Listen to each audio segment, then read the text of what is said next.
wabarakatuh. Sabahul khair. Kaifa halukum? Semoga antum semua dalam keadaan sehat dan tetap semangat belajar dari rumahnya. Amin ya rabbal alamin. Alhamdulillah, hari ini kita kembali mempelajari pelajaran PAI, Pendidikan Agama Islam. Agar lebih berkah, sebelum dimulai, mari sama-sama kita awali dengan melafazkan basmalah. Bismillahirrahmanirrahim. Nah, seperti biasa, kalau kemarin-kemarin kita hanya mengevaluasi materi pelajaran, hari ini kita akan kembali menambah materi pelajaran kita yang berjudul Hidup Bersih dan Suci.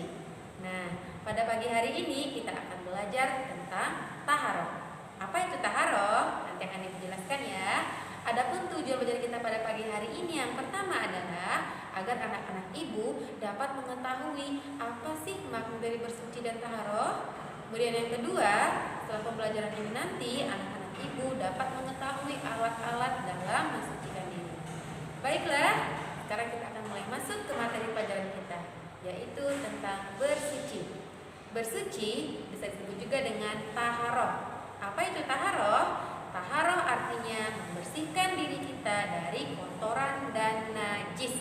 Nah, contohnya ketika tubuh antum berkeringat di sore hari setelah beraktivitas dari pagi sampai sore, maka cara membersihkan tubuh kita yaitu dengan mandi. Lalu cara membersihkan tubuh yang lain ketika kuku-kuku kita panjang, itu harus diapakan? Dipotong. Memotong kuku juga termasuk salah satu perbuatan menjaga kebersihan tubuh kita. Lalu apa lagi ya kira-kira? Nah, misalnya baju-baju antum yang telah dipakai itu pasti akan kotor ya nak. Nah, baju yang kotor harus segera dicuci. Atau mungkin habis dari luar, sepatu atau sendalnya tidak boleh dibawa masuk dalam rumah, karena itu juga termasuk salah satu dari kegiatan yang menjaga kebersihan. Seperti ada sebuah pepatah yang mengatakan kebersihan itu sebagian dari iman. An-nazafatu minal iman. Jadi orang-orang yang beriman adalah orang yang selalu menjaga kebersihan tubuhnya, baik pakaian, badan, dan lingkungan sekitarnya. Paham ya? Apalagi di musim corona seperti sekarang, nak, kita harus selalu menjaga kebersihan kita, mencuci tangan, memakai masker, dan membersihkan lingkungan sekitar kita dari hal-hal yang dapat menimbulkan penyakit dan virus. Dan dalam Islam pun Allah telah mengajarkan kita untuk selalu berlaku hidup bersih. Contohnya, dalam sehari kita berwudu 5 kali, itu salat wajib.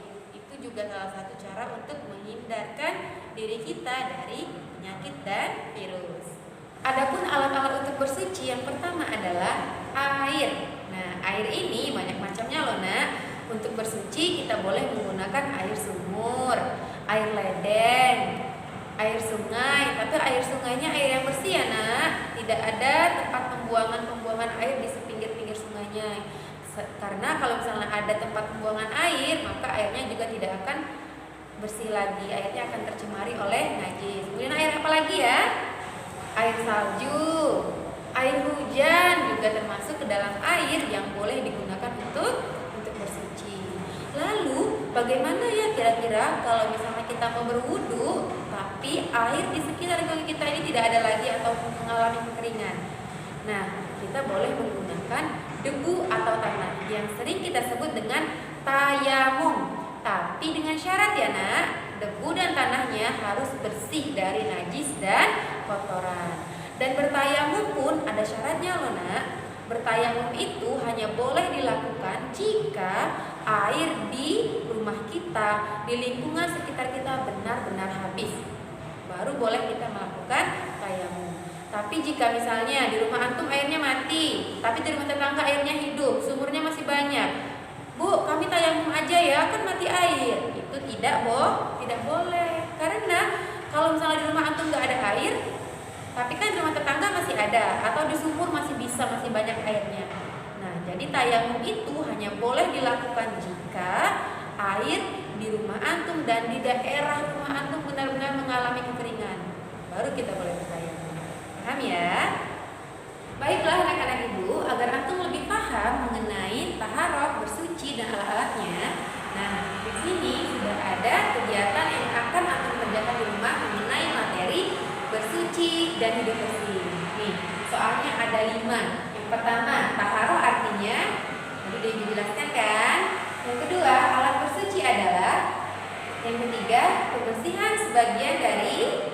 Yang keempat, bersuci artinya menjaga. Dan yang terakhir, sebelum sholat kita harus. Nah, nanti dikerjakan di rumah ya nak.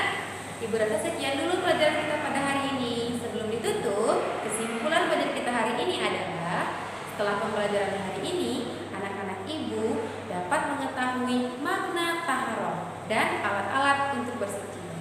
Nah, ibu rasa sekian dulu ya. Mari sama-sama ditutup dengan melafazkan hamdalah. Alhamdulillahirabbil alamin. Wassalamualaikum warahmatullahi wabarakatuh.